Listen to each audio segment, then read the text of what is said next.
Hi, my name is Nora, and recently, I found out a terrible secret.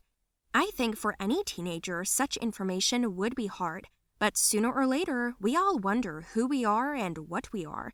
But what's even more surprising is when we have the answer. Am I even a native child? So give us a plus sign if you've ever had such thoughts. And if so, then write in the comments why you thought about it and when, and what did you do about it. For me, the thoughts came up gradually. The first time I thought about it was when I had a big fight with my parents. My mom was furious about the dishes not being washed. What kind of slob did I raise? Why is it so hard for you to do the dishes? Why is it so hard for you to do what I ask? Do I have to do the fucking dishes all by myself? Why is the house such a mess? I come home tired from work to see this? Do you think I'm happy, Nora? Well, from the looks of it, not really. Not really? That's an understatement. Go wash up. But I have to go. I told you, I have a date with Rick. Rick? Who's Rick? Why don't I know anything about him? I told you yesterday, I've got a boyfriend. You're not going anywhere until you've cleaned the whole house. But he'll be here in 5 minutes, and you were talking about the dishes, not the whole house.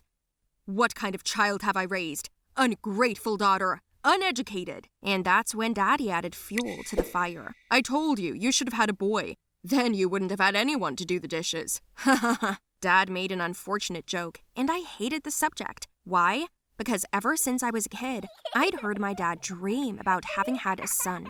He was always praising my cousin Will. He was a narcissistic prick. You know, when he came to visit, my folks would jump all over him. You want this? You want that? And I thought, maybe I was adopted after all. With that thought in mind, I went on my date, but my mood was ruined. I felt lousy and nasty. A couple of days later, Rick said he didn't want to date a depressed piece of work and blocked me on every platform. I blamed my parents for all of it. And that same day, Will showed up. Seeing the picture of my parents seamlessly adopting the parenting model over him, I got up from the table and went to my room. When the guest left, I realized that my father had been drinking heavily. It was the first time I'd ever seen him like that. He was walking around the house, rambling. Then he and my mom fought about it. And you're a liar. What did I ever do to you? What? Our daughter. She's not a son. And I wanted a son. You know, when I saw Will in the hospital, I thought, that's who I'll go to soccer with. Dad choked and didn't finish his thought, and I stood in the door of the room and was bewildered. So these aren't my birth parents? So my parents are other people who wanted a son? And they switched kids? It was going around in my head. You know, guys, the idea of being adopted is kind of humiliating. While I used to wish I was, because I had this idea of finding my biological siblings and living happily ever after, the moment I was confronted with this situation, it sucked. I whimpered all night. I was sick to my stomach. The feeling of great deception towards the people you call Dad and Mom was driving me crazy. How do I trust them now? How? I wanted to run away from home, but on the other hand, to tell them everything to their faces. I was exhausted the next morning. I didn't sleep a wink. When I opened the curtains in the morning, I saw Will. He was having a sleepover. I watched him and Dad at breakfast. Dad kept asking him to go to the soccer game or the pool or something. He never suggested those things to me. I almost burst into tears over my omelet. My chest tightened, and then I felt nauseous. I realized that I had to get to the truth, and just talking to my parents wasn't going to help because I didn't trust them anymore. I needed documents, some proof. So I decided to go to the maternity hospital where I was born. Luckily, my friend's mom worked there. I blabbed that so-and-so lost my card, and I would like to search in the archives for my documents, and she said yes. She gave me an hour. I went down to the archives and began to look for documents, and somehow found mine. There was information about my parents, but what was strange was there was a different first and last name. Anastasia Clark.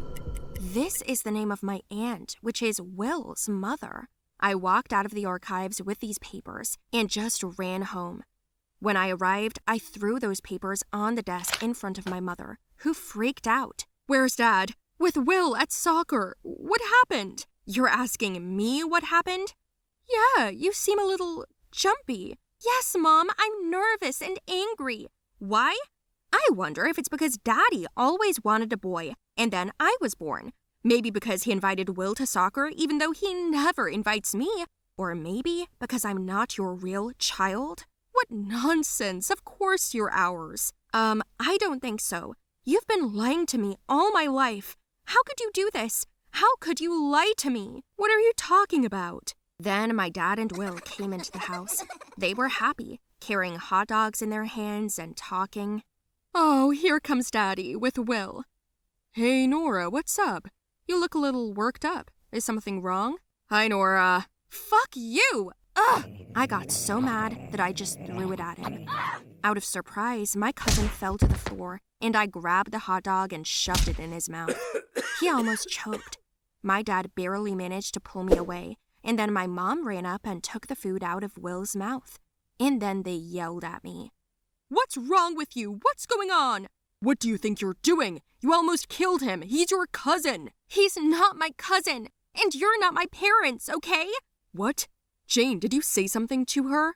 I found out on my own. I grabbed the papers and threw them in my parents' faces.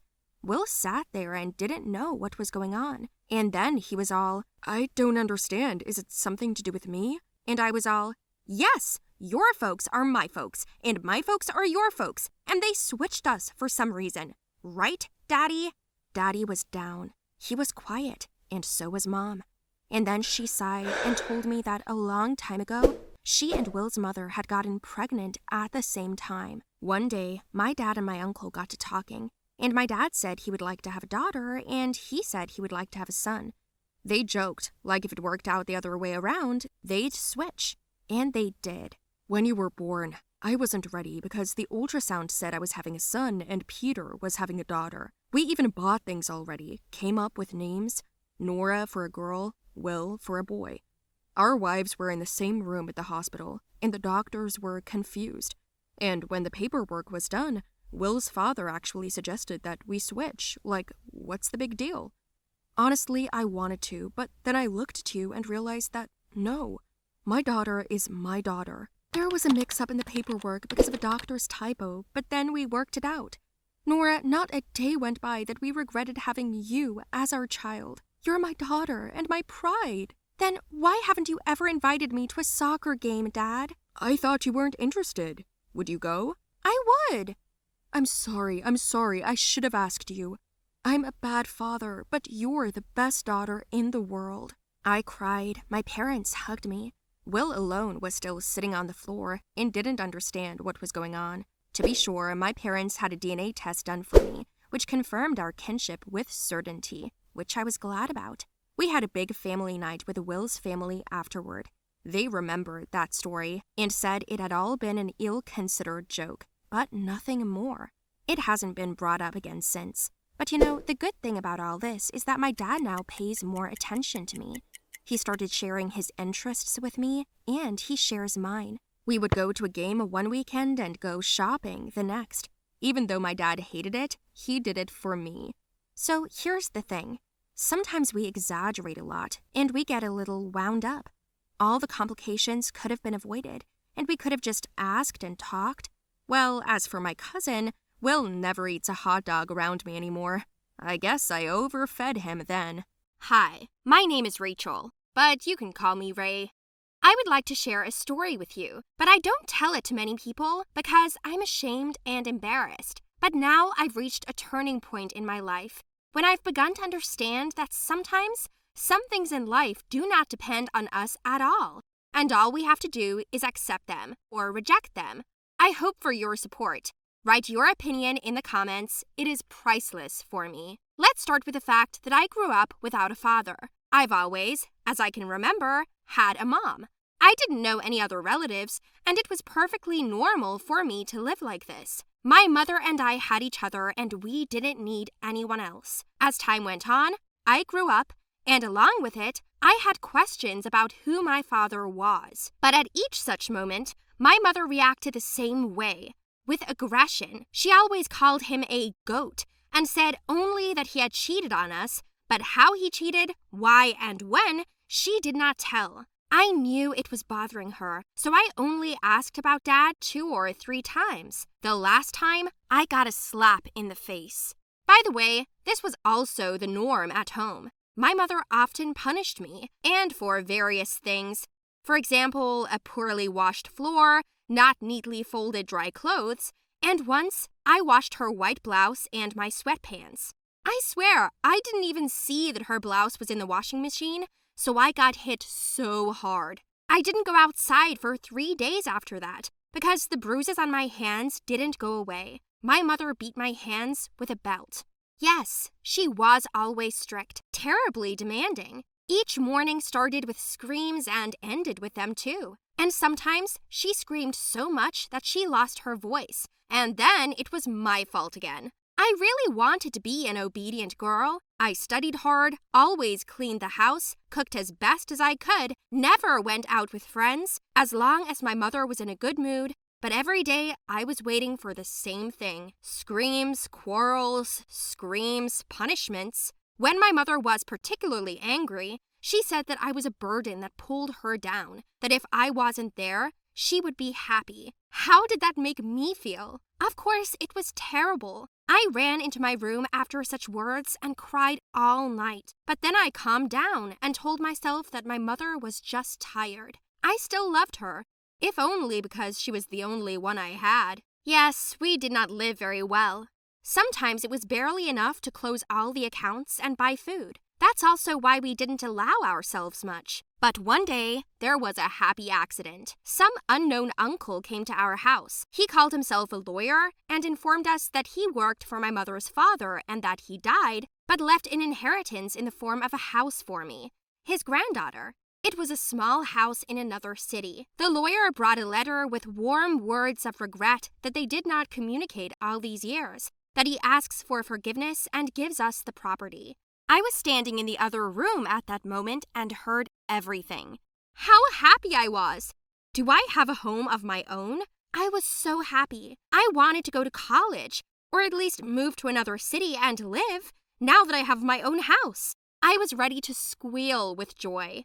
Mom signed the necessary documents and without really saying anything, took the keys and slammed the door. I ran out of the room happy, wanting to hug my mother and congratulate us on the purchase. Then I got slapped again. Why are you running? This is not your home. It's mine by right, and I will do what I want with it, she shouted. I begged her not to do anything wrong, but she said that I was underage, so she had the right to dispose of it without my knowledge. In short, my mother, as it turned out, held a grudge and resentment against her father due to the fact that one day they had a big fight and she left home. Grandfather didn't even try to stop her, so she didn't go back. Then she met my father, who, after finding out about her pregnancy, left, and since then, she has been angry with the whole world. I tried to persuade her not to sell the house, but she wouldn't listen. My mother sold it, along with my future, my plans and dreams. She felt that it was more important for her to close debts and loans with this money, so she did. And the rest of the amount my mother spent somewhere, but definitely not on me and not on the house. I have no idea what she did with it. The college that I had dreamed of for so long was also behind me, and at that moment, I realized that I no longer had anyone to help me. Summoning all the will in my fist, in my senior year, I began to look for places for a free education. I applied anywhere just to be accepted. I couldn't and didn't want to stay at home with my mother because it became more and more difficult to talk to her every year. We didn't have a connection, and over the years, my mother and I became even more withdrawn. Besides, I couldn't forgive her for doing this to me, to my future. At that time, I was determined to leave and take care of myself on my own because it wasn't safe to stay with her. That's what I did when I graduated from high school. I still got into a good college thanks to tests, although I was not physically active. I did not play sports. I do not have a creative gift, but I am smart. I studied a lot and always did everything conscientiously. I was accepted to the faculty of physiology, which I was happy about. I told my mother the day before I left. It was a terrible scandal, but I didn't listen to her. I just packed up and left. Ask me how I lived? It was hard for me because I didn't have much money and work, but I got out of it, got into debt, sold some of my things, and made some money over the summer. This was enough for me for the time being, but then I got a scholarship. In general, why I decided to share my story with you is so that you do not give up and do not betray your dreams. You know, not all parents are capable and have the ability to take care of their children. This happens and we either accept it or don't. For example, I could not accept it and did not want to. Since then, a couple of years have passed, and my life has changed dramatically, and I am happy. And as for Mom, she lives in the same way and in the same place, still works and doesn't want to see me. But I understand that this won't always be the case. She probably needs more time to digest the information. Oh no, in no case did I leave her, as she says about me and my father. I just ran away to arrange my future. Is that so bad? What would you do in my place? Share your opinion, please. I'm waiting for your comments and likes.